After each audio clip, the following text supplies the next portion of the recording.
A little more than a century ago, 500 men swung hammers and drills on this exact ground, cutting pink stone out of a river gorge to build a growing state. Then the quarry fell silent.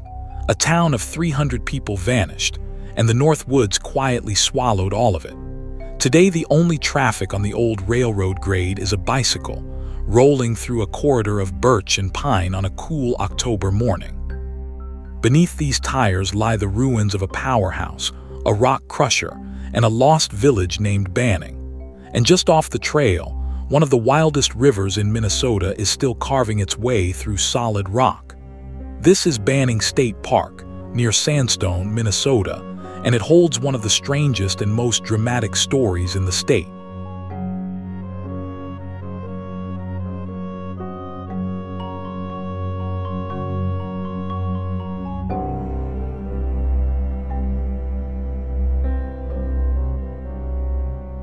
We are in Pine County, in the east-central part of Minnesota, roughly halfway along the old rail line that once connected St. Paul and Duluth.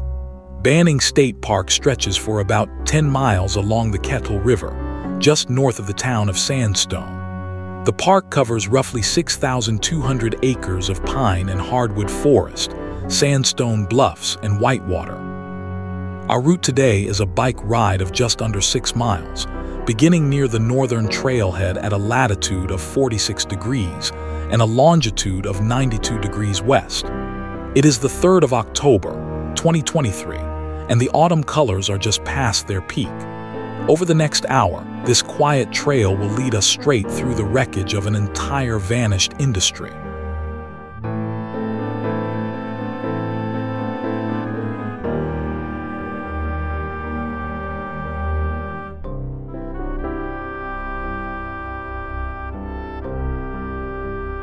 Through the trees on our right runs the Kettle River, and it is the reason everything here exists. This is a dark, tea-colored river, stained by the tannins of the bogs and cedar swamps upstream, and it moves with real force. For most of its length, the Kettle is a broad, gentle stream, but here at Banning it narrows and drops, tearing through a bedrock gorge that concentrates all of its power into a single churning chute. The river has been at this work for thousands of years, ever since the last glaciers melted away. What it has exposed is a page of deep geological time, and what it has enabled is more than a century of human ambition. We will return to this water again and again, because at Banning the river and the story are the same thing.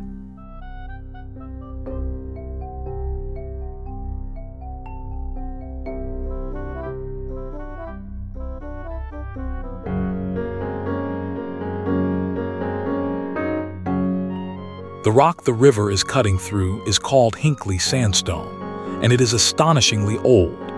It formed more than 1 billion years ago, near the end of the Precambrian, when ancient rivers and shallow seas laid down bed after bed of fine quartz sand. Over immense spans of time, that sand was buried, compressed, and cemented into stone, tinted a warm salmon pink by traces of iron. Because these beds were laid down flat and undisturbed, the sandstone splits into clean, even layers, almost like the pages of a book. That single property, the way it breaks into neat blocks, is what would later make this humble rock worth a fortune. Nature spent 1 billion years manufacturing a perfect building material and left it lying in the bed of a Minnesota river.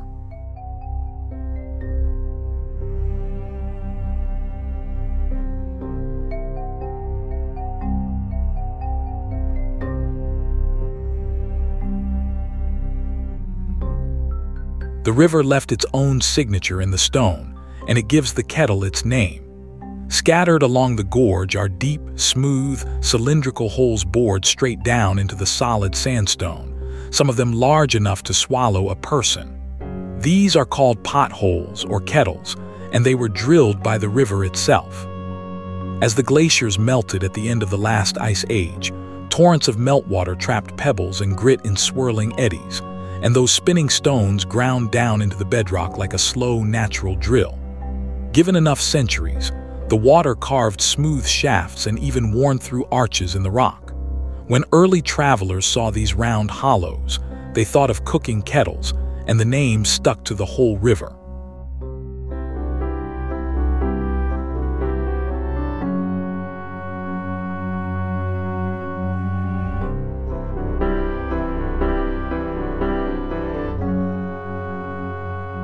Notice how flat and straight this stretch of trail is, and how it holds a steady, gentle grade even as the land rolls around us. That is no accident. We are riding on a railroad bed, a spur line that was graded and laid down in the 1890s to reach the quarry. When the tracks were pulled up long ago, the raised, level roadbed remained, and it became one of the finest trails in the park. Every embankment and cut we pass was shaped by hand and by steam shovel to carry heavy stone out to the main line. So even the ground under our wheels is an artifact, a ghost of the railroad that built and then abandoned this place.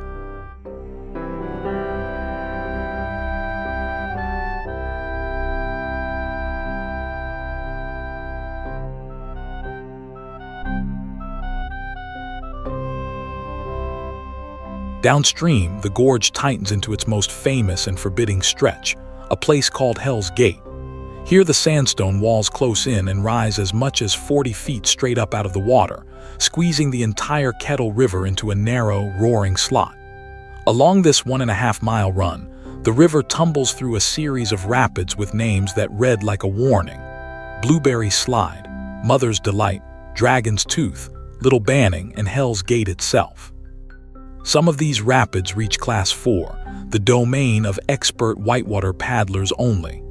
In spring, when the snowmelt is high, the sound of it carries far through the forest. It is one of the most powerful stretches of whitewater anywhere in Minnesota.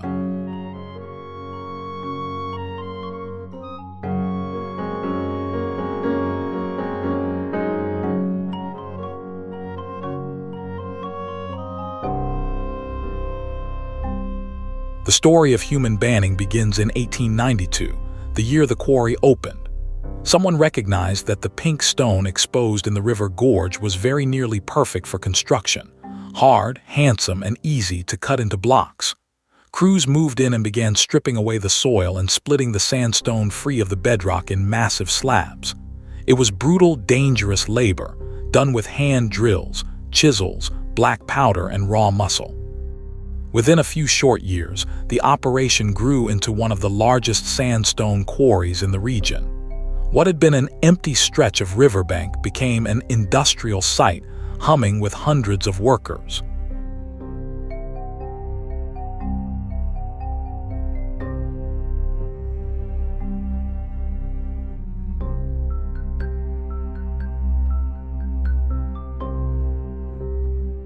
Look closely at the rock walls beside the trail here, because some of them are not natural.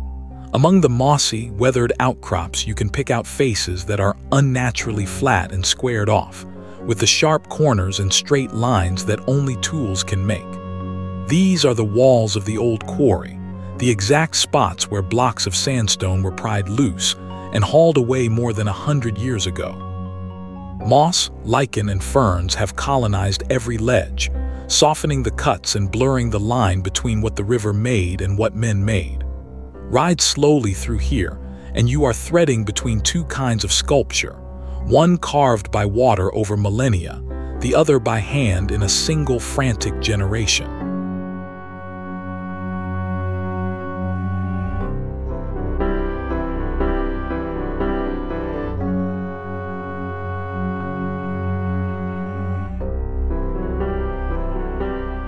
None of this would have been possible without the railroad.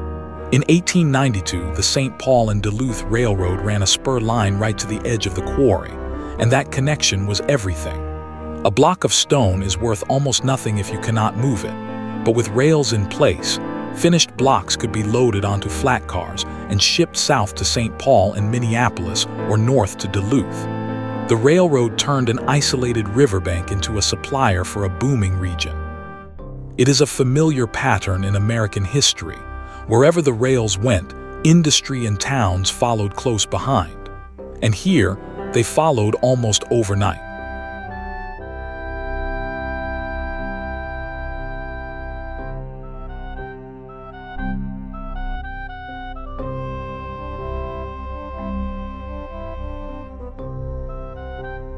The stone that left this quarry did not disappear into anonymous foundations. Its strength and its warm pink color made it prized for grand public and commercial buildings across the region during the 1890s. Banning sandstone was used in structures in St. Paul and Minneapolis, including work on the great Minneapolis City Hall, a massive fortress of stone that still dominates its downtown block today. When you look at the heavy, richly colored masonry of that era in the Twin Cities, some of it began right here, in this river gorge. In a very real sense, the bones of these Minnesota cities were quarried out of the ground we are riding across. The gorge was, for a decade, a stone factory for a whole state.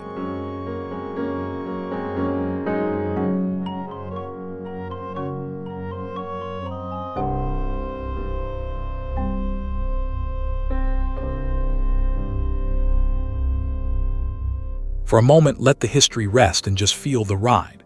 The trail here runs firm and forgiving under the tires, threading between white-barked birches and the last golden leaves of the season. In early October, the light comes in low and slanting, and the forest floor is already thick with fallen leaves. It is hard to imagine in this stillness the noise that once filled this valley, the clang of hammers, the shriek of steam whistles, the rumble of loaded rail cars. Nature has done a thorough job of erasing the din. But the deeper we ride, the more of the old world begins to surface at the edges of the trail.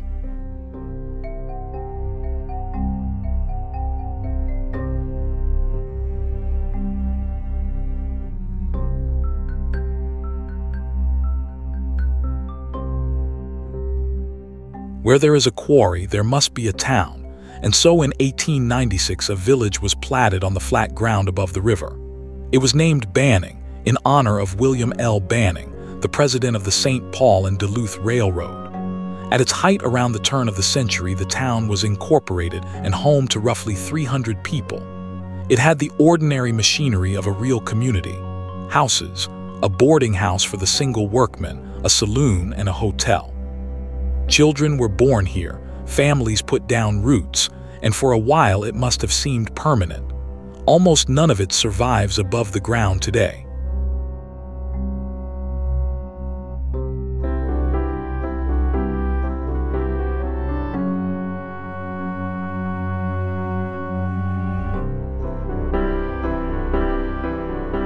The man the town was named for never swung a hammer here. William L. Banning was a railroad executive, the president of the line whose tracks made the whole enterprise possible. Naming a company town after the railroad president was common practice in that era, a gesture of flattery and of branding all at once. It is a small irony of history that his name outlived the industry, the town, and everyone who lived in it. Today, the word Banning survives only as the name of a state park, attached to a place he almost certainly never intended to be remembered for. The stone barons and rail magnates are gone. The river they came to exploit runs on exactly as before.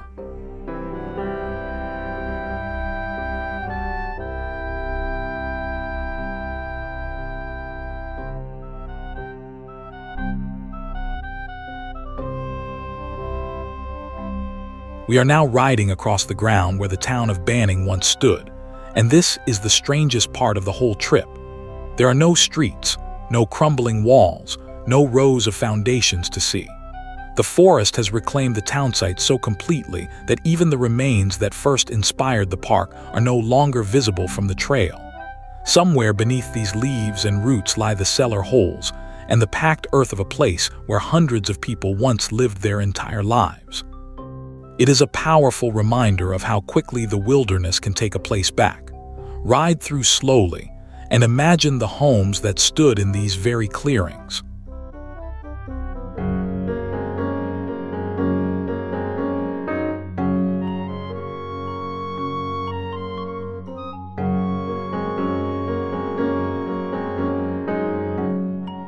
Not everything vanished. Deeper in the park, near the quarry itself, a few skeletal structures still stand, and the most striking is the old Powerhouse. This was a substantial 3-story building, and its job was to generate the power that ran the quarry, driving the pneumatic drills and hammers that bit into the stone. Today its stone walls stand roofless and open to the sky, framing rectangles of forest where windows used to be. Trees now grow up through the interior, and moss coats the sills. It is a genuine ruin, the kind you might expect in a much older country, sitting quietly in the Minnesota woods.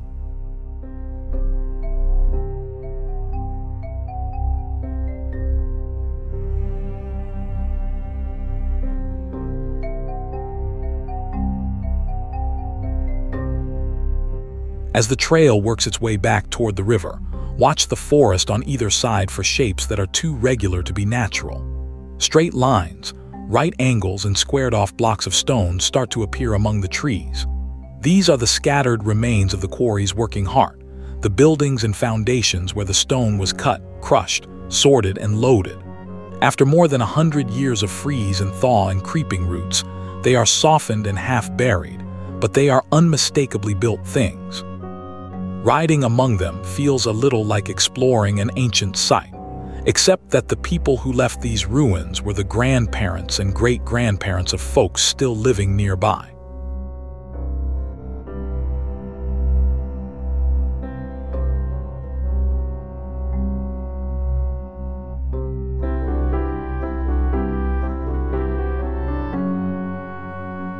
One of the most important ruins is the old rock crusher.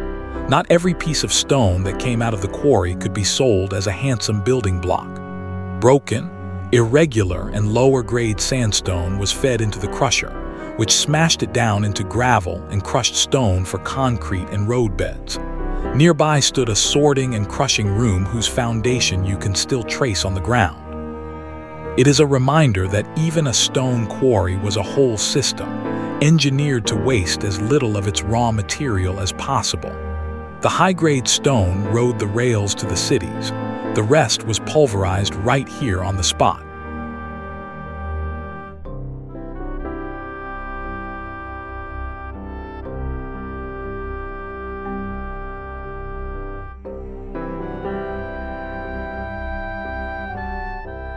Along this stretch you will see them if you know to look. Enormous slabs and blocks of pink sandstone lying scattered and stacked in the woods. Some are the size of a kitchen table, others larger, with the flat faces and clean edges of stone that was cut but never shipped. When the quarry closed, work simply stopped, and the stone that had already been pulled from the earth was left exactly where it lay. More than a century later, it is still here, mossed over and settling slowly into the forest floor. These abandoned blocks are perhaps the most haunting artifacts in the whole park. Unfinished shipments from an industry that ran out of time.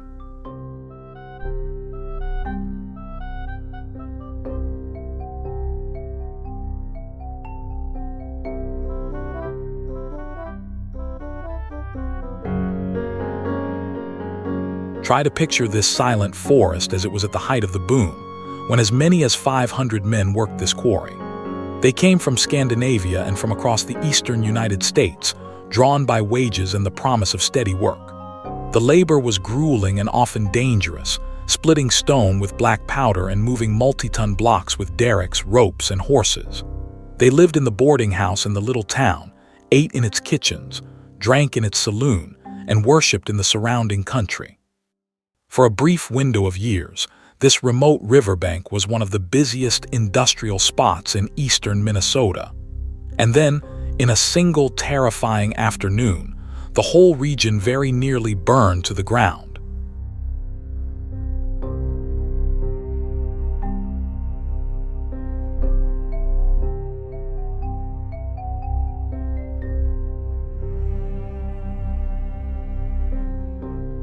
The summer of 1894 was catastrophically dry.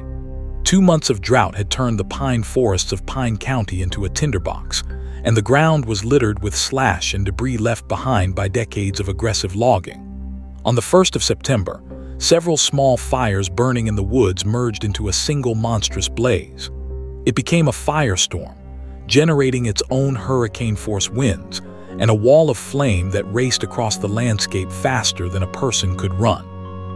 In roughly 4 hours, the fire consumed well over 200,000 acres. It wiped out the town of Hinckley and swept through Sandstone, Mission Creek, Pokegama, and other settlements, killing at least 418 people and likely many more.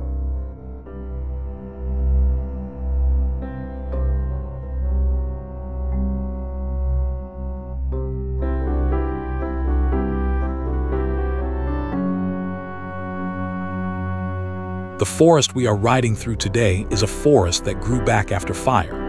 Every tree around us stands on ground that was scorched bare in disasters like the Great Fire, and the pine giants that once towered here were almost entirely destroyed, first by loggers and then by flame. It is sobering to move through such peaceful woods and know that this soil was once black and smoking. Fire is woven deep into the history of these North Woods, both as a natural force and as a man-made catastrophe. The quiet green tunnel we are enjoying is, in the long view, a very recent and very fragile thing. It is the forest's answer to one of the worst days this region ever saw.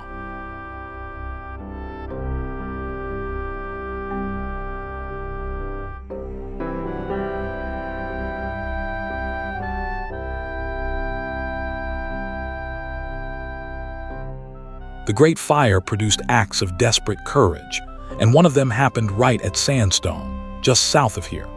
As the flames closed in, a train of the Eastern Minnesota Railroad loaded up with some 400 terrified refugees and made a run for safety. Its escape route crossed the Kettle River on a wooden railroad bridge, and by the time the train reached it, the bridge itself was already on fire. The engineer drove straight across the burning span, and the train made it to the far side only minutes before the entire bridge collapsed into the river. Everyone aboard that train survived. The same Kettle River that built the quarry became, for a few minutes that day, the thin line between life and death.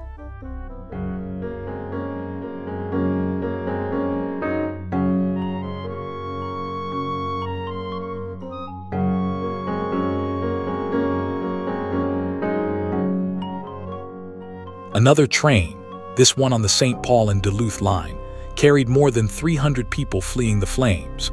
It was caught by the fire, and the coaches themselves began to burn as the train pushed on through the inferno.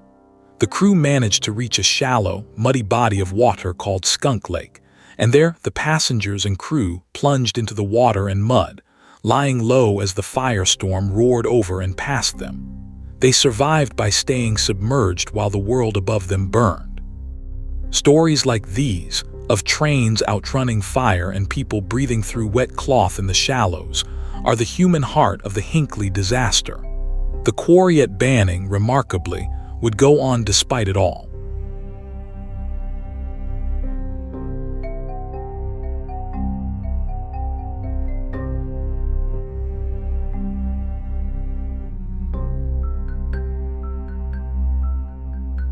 The Great Fire was a serious blow to the quarry, but it did not end it. Remarkably, the industry recovered within just a couple of years, and the town of Banning was platted and rising again by 1896.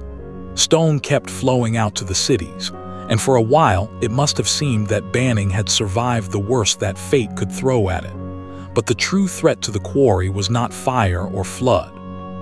It was something quieter and far more permanent, a change in the very way that America decided to build.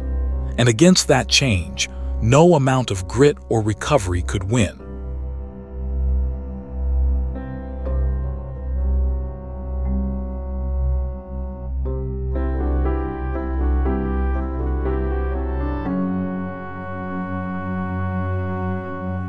The thing that killed the Banning Quarry was steel. Around the turn of the century, builders across the country began raising their large buildings on frames of structural steel and reinforced concrete rather than on heavy walls of cut stone. Steel was faster, cheaper, and let architects build taller than stone ever could. Almost overnight, the demand for handsome quarried sandstone collapsed. By 1905, quarrying at Banning had essentially ceased, the accessible high-grade stone worked out and the market gone. An asphalt operation limped along for a few more years, but the great days were finished. The quarry did not die in a disaster. It was simply left behind by the future.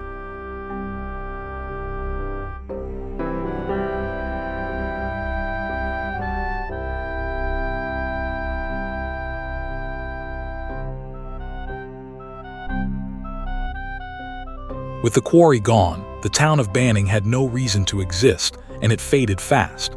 The workers moved on to other jobs in other towns. The boarding house and saloon emptied, and by around 1912 the community had all but ceased to exist. The railroad eventually pulled up its tracks and carried the very rails away.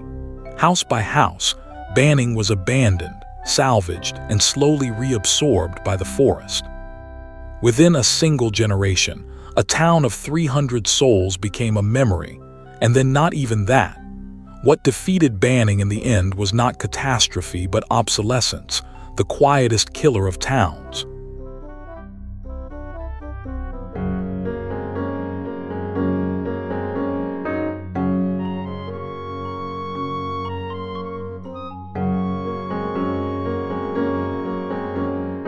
To understand what was lost here, you have to picture the forest that stood before any of this began. Originally, this whole region was cloaked in towering stands of eastern white pine and red pine, some of them centuries old, part of the vast northern pinery that drew the loggers in the first place. Those great pines were cut down in enormous numbers in the late 1800s, and what survived the axe was often finished off by fire. The soaring, shadowed, old-growth forest that once defined this country is very nearly gone from Minnesota. When we imagine Banning in its heyday, we should picture it against a backdrop of pine stumps and cleared land, not the green woods of today. The forest we ride through now is the second act, not the first.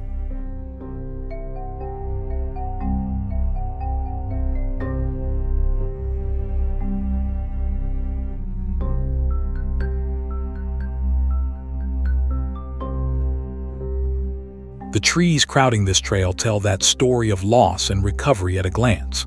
Most of what surrounds us is birch and aspen, fast-growing, light-loving trees with pale bark and leaves that turn brilliant gold in October. These are pioneer species, the trees that rush in to colonize open, disturbed ground after logging or fire. Their presence is a sign that this is a young, recovering forest still working its way back toward the pine woods that came before. Riding through them on an autumn morning, with gold leaves spiraling down onto the trail, it is easy to forget that this beauty grew up out of devastation. The forest is healing in real time, and we are riding through the middle of the cure.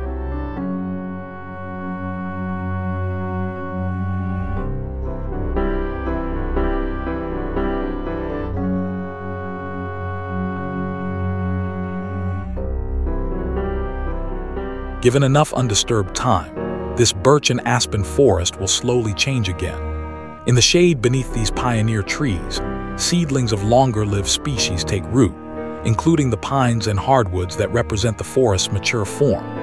This gradual handoff from one community of trees to another is what ecologists call succession, and Banning is a living textbook of it. What looks like a static, timeless woodland is really a landscape caught in the middle of a long, slow transformation. In a century or two, if left alone, tall pines may once again shade this trail. Every forest you have ever walked through is a single frame from a very long film.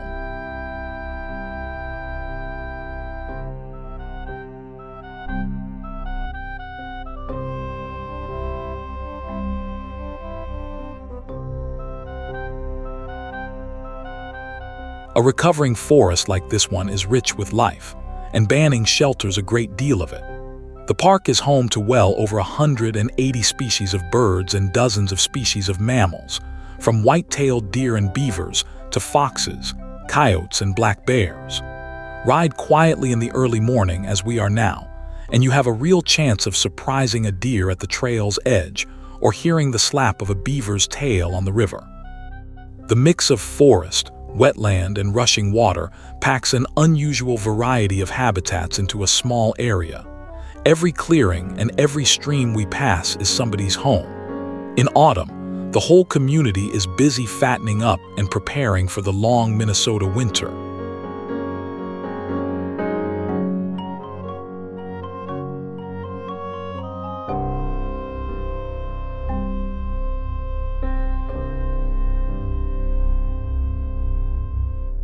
The park hides one habitat you would never guess from the trail.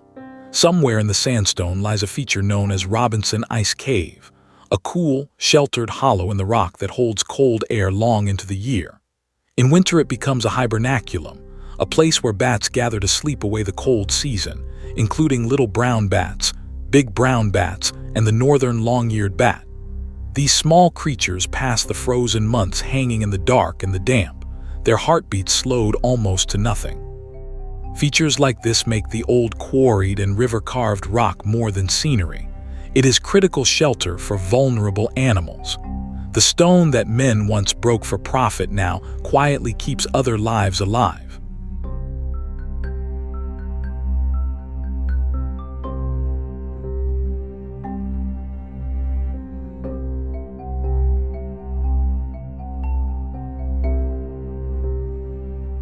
As our route swings back toward the water, listen for the sound of a smaller stream joining the river. The trail here runs close to the Kettle, and the forest opens now and then to give us glimpses of the dark water sliding past. We are approaching one of the loveliest spots in the whole park, a place where a spring-fed creek comes down out of the woods to meet the main river. After all the history of stone and fire and lost towns, this next stretch is pure natural beauty, the kind of quiet scene that first made people want to protect this valley. Ease off the pedals and let the river guide you in.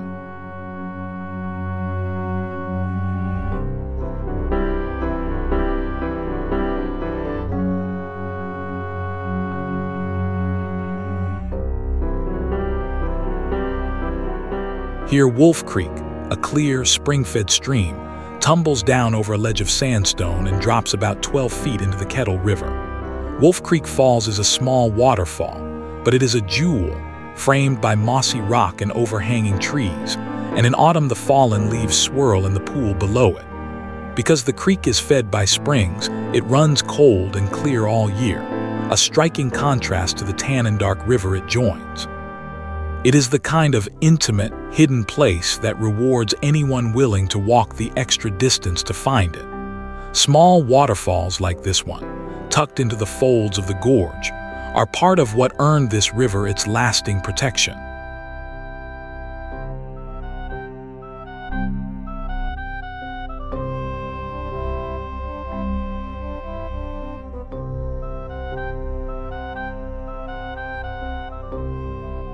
While our bicycle keeps to the quiet trail, the Kettle River still draws a very different kind of adventurer. Every spring, when the snowmelt swells the river, expert kayakers and rafters come to run the rapids at Banning, testing themselves against Hell's Gate and Dragon's Tooth and the rest. This is some of the most challenging and celebrated whitewater in Minnesota, and it demands real skill and nerve.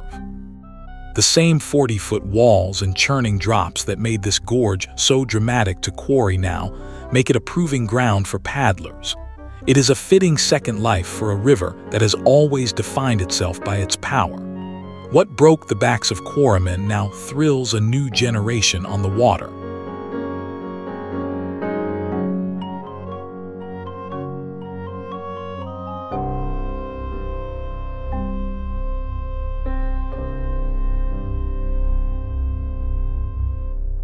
The Kettle River holds a special distinction that helps keep this valley wild. In 1975, it became the very first river in Minnesota to be protected under the state's Wild and Scenic Rivers program. That designation placed strict limits on development along its banks, guarding the river corridor from the kind of building and clearing that has tamed so many other waterways. It is a large part of the reason we can ride here today through unbroken forest, with the river running free beside us. A place that was once carved up for stone and nearly stripped bare by fire is now legally protected as a wild and scenic treasure. The river that men came to exploit is now the river the law exists to defend.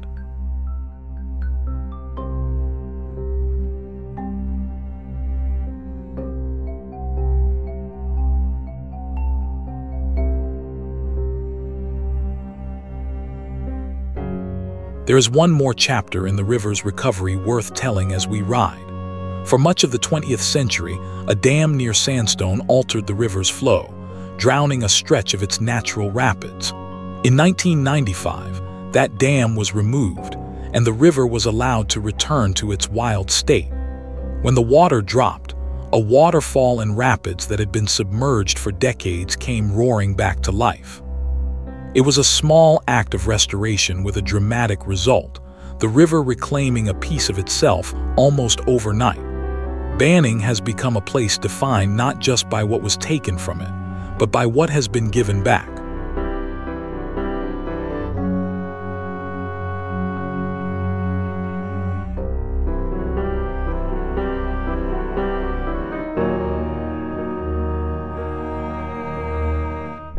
It is worth pausing on how unlikely this park's very existence is. It was the ghost town and the ruined quarry that first drew attention to this land and inspired the push to protect it. And in 1963, Banning was formally established as a state park. In one of history's neat ironies, an industrial failure and an abandoned town became the seed of a conservation success. The forces that emptied Banning, the fire, the collapse of the stone market, the vanishing of the town, are exactly the forces that spared this gorge from being developed into anything else. Ruin, in this case, was a kind of preservation.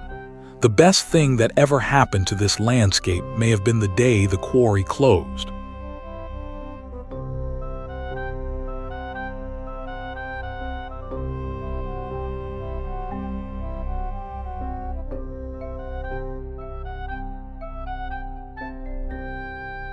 As we roll through the last stretch of our ride, it is worth holding the whole story in mind at once.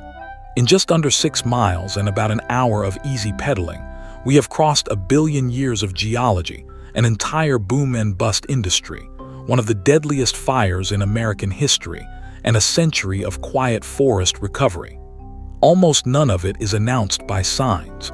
You have to know it is here to feel it.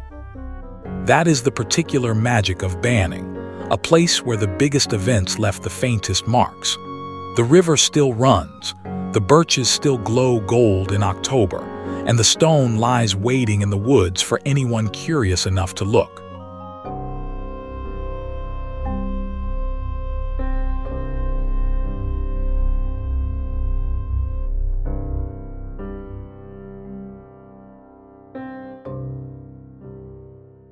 Banning State Park is a rare kind of place, where deep geological time, hard human history, and a healing wilderness all share the same quiet mile of trail. A gorge 1 billion years in the making, a quarry that helped build a state, a town that vanished without a trace, and a river wild enough to earn the state's very first protection, all folded into a single autumn bike ride. If you ever find yourself in east-central Minnesota, come and ride this ground yourself, and listen for the old world humming just beneath the leaves. Thank you for watching. Follow for more of the trails of the world.